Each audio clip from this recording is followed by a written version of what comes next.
Y estoy con Ricardo Gómez Dena, director de promoción patrimonial. Un indicador interesante de la economía, que es cómo estaremos cerrando el primer trimestre de este año. Y te saludo, Ricardo, con mucho cariño. ¿Cómo estás? Pues muy bien, Pedro, muchas gracias. Iba a tomarme la semana, pero prefiero estar aquí contigo, trabajando y comunicándole a tu auditorio qué es lo que vemos. Bueno, se ha hablado de la volatilidad que ha habido en los mercados el primer trimestre del año. Si hablamos de volatilidad y no la explicamos, es como si va a haber mucho viento y pues no sabemos si es bueno o malo, ¿no? Sí. Entonces hay que decir qué es lo que ha dado la volatilidad de estos primeros 3 meses. Bueno, el primero, y en grandes rasgos, es la baja del precio del petróleo. 2, la decisión tan esperada de la Reserva Federal de Estados Unidos sobre el incremento o no de las tasas de interés.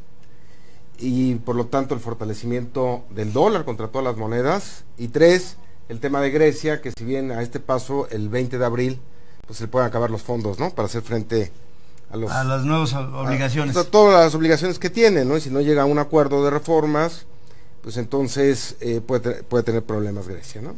Esto le dio volatilidad al mercado, pero de alguna forma le dio certeza, porque las variables se despejaron.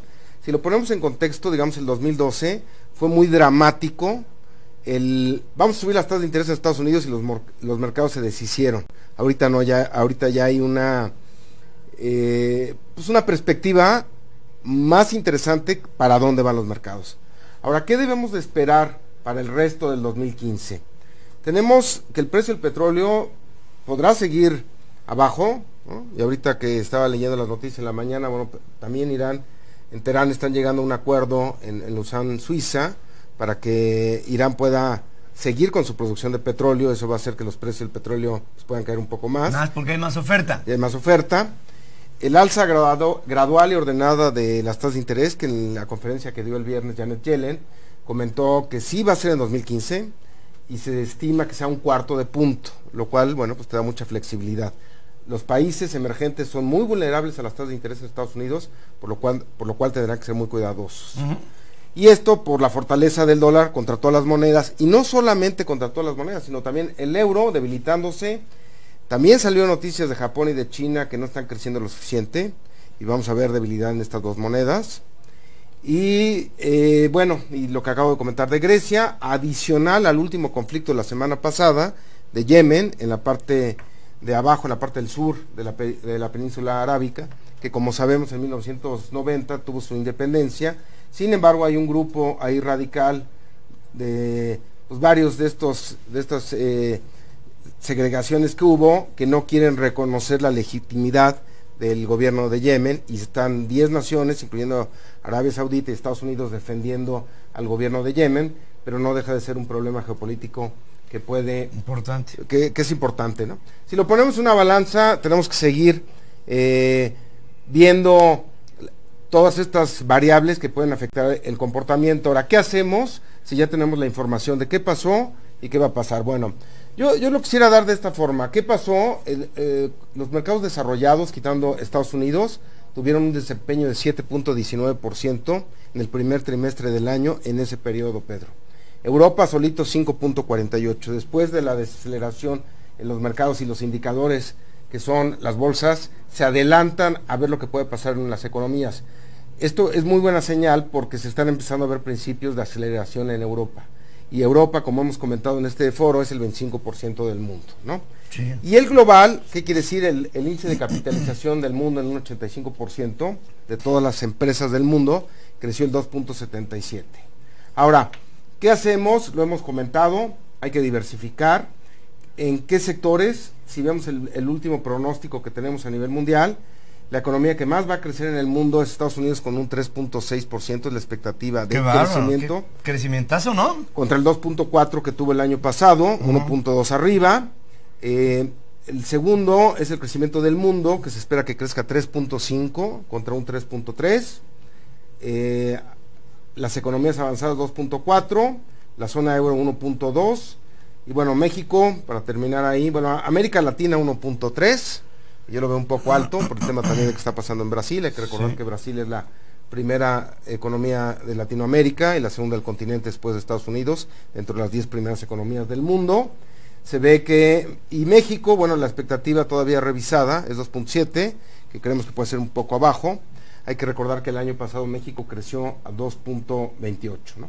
Entonces tenemos una expectativa, yo diría en términos generales positiva, porque hay nitidez, Pedro. Va a haber variables que hay que seguir, pero se ven dónde están los focos rojos, y el tema es cada país, y más los emergentes que dependen de las economías desarrolladas, pues tendrán que tener mucho cuidado, recortes al gasto público, en el caso de que el petróleo siga bajando por efectos del verano.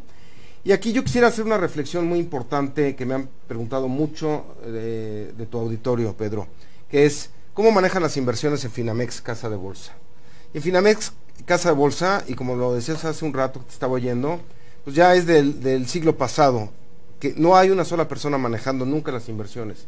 Las inversiones se manejan por instituciones, y es el éxito que ha caracterizado a Finamex en 40 años. Todos los productos que tenemos no pueden ser manejados por una sola persona. ¿Por qué? Porque esto sería riesgo. No existe un gurú. Creo que el último gurú que conocimos fue en 2008, se llamaba Madoff, ¿no? Y algunos otros, que dicen que ellos pueden ver y manejar. Y el señor Madoff está en la cárcel. Así es, ¿no?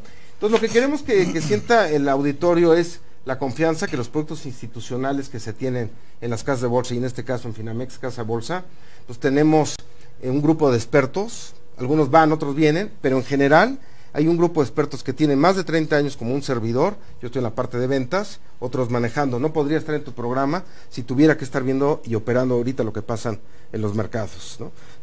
Por eso se llaman hoy asesores y no se llaman agentes o corredores, porque eso era el pasado, era depositar tu dinero en una sola persona, viendo su mejor albedrío y cuáles son sus decisiones. Hoy hay una institución atrás que maneja todas estas inversiones, y eso es lo más importante para el auditorio. Nosotros tenemos una cartera de derivados que aprovecha esta volatilidad que acabo de comentar en los diferentes mercados, opera en índices, monedas, tasas y commodities.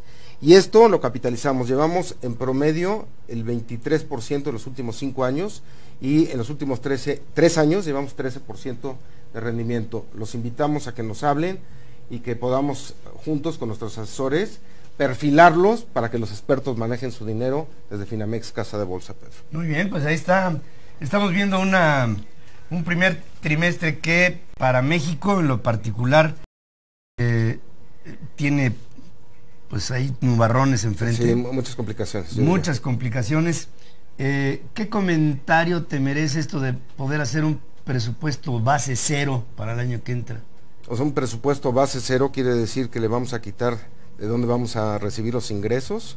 Pues el presidente decía que un presupuesto en base cero, y yo como lo veo es que un presupuesto en base cero es para una organización naciente, es decir, para base cero es un bebé recién nacido, ¿no? Pero base cero no se le puede poner a un presupuesto a un país que debe 75 centavos de cada peso. Así es. Ahora, yo ahí te daría un comentario. Lo primero que tendría que hacer es, ¿cuál es la tasa natural de crecimiento de un país como México? La tasa natural, que lo hemos comentado también, es el simple hecho de estar aquí, de tener tu programa, de que hayas invertido en esta gran oportunidad para que el público siga a un líder de opinión que eres tú, Pedro, y que todos vengamos a trabajar, es el 2%. Esa sería la base cero. El 2% es lo que crece porque todos tenemos que mantener una familia, ¿no? De ahí hay que ver cuáles son nuestros ingresos, dónde podemos recortar los ingresos y dónde podemos maximizar las utilidades de la venta y la exportación que tenemos. En base a eso podríamos hacer un presupuesto, y lo más importante es el tiempo que se lleva las reformas, que si bien hay algunas como la energética, que sí se ve y se vislumbra que tenga cambios importantes en el crecimiento de México. De hecho, la reforma energética es la que más contribuiría al PIB, ¿no? Que es toda esta inversión en plataformas y toda esta estructura o infraestructura que se crearía en México, ¿no? Entonces, bueno, yo creo que nos debería dar un poco más de explicaciones qué quiere decir base cero para poder pues tener un crecimiento. México necesita una tasa de crecimiento de alrededor del 5% para podernos desarrollar, Pedro. Sí. Bajar la pobreza, tener mayor calidad de vida, menor delincuencia, mejores empleos. La gente sale de las universidades y no tiene trabajo, ¿no? Con 2% no nos alcanza para mejorar eso. Eso es lo que deben de tener en cuenta. Y con una reforma fiscal que inhibe el consumo, que inhibe la inversión productiva de las empresas, pues difícilmente podremos subir esa tasa de crecimiento económica de México. Esa sería mi opinión. la respeto muchísimo. Además, la comparto contigo. Ricardo Gómez Dena, como director de promoción patrimonial de Casa de Bolsa Finamex, gracias por estar aquí conmigo, por haber sacrificado un día de tus vacaciones. No. Voy a comentar los teléfonos. Con mucho gusto, por favor. 5209-2080, 01800-623-6822 y estamos en www.finamexinversiones.com.mx y con mucho gusto los atendemos. Estamos en Twitter, en fin, en YouTube. ¿En Twitter es qué? En Twitter, bueno, ese sí no me lo sé. Debe ser arroba Finamex CB. Arroba CB Finamex. Arroba CB Finamex. Pues mira. No. Arroba Finamex CB. Es al revés. Arroba Finamex CB. O sea, Casa de Bolsa. ¿Sale? Muchas gracias. Ahí estamos. Pedro. Ricardo, como siempre, gracias por estar aquí conmigo esta mañana. Vamos a hacer un corte y aquí regresaremos con más información. Estamos en Ferris Live TV. Ya no me quiero ir. Con un gol del Chicharito Hernández, la selección de México ganó a su similar de Ecuador por 1-0 en el partido amistoso disputado el sábado en el Coliseo de Los Ángeles, con lo que el Tri comenzó su preparación a la Copa América y la Copa Oro.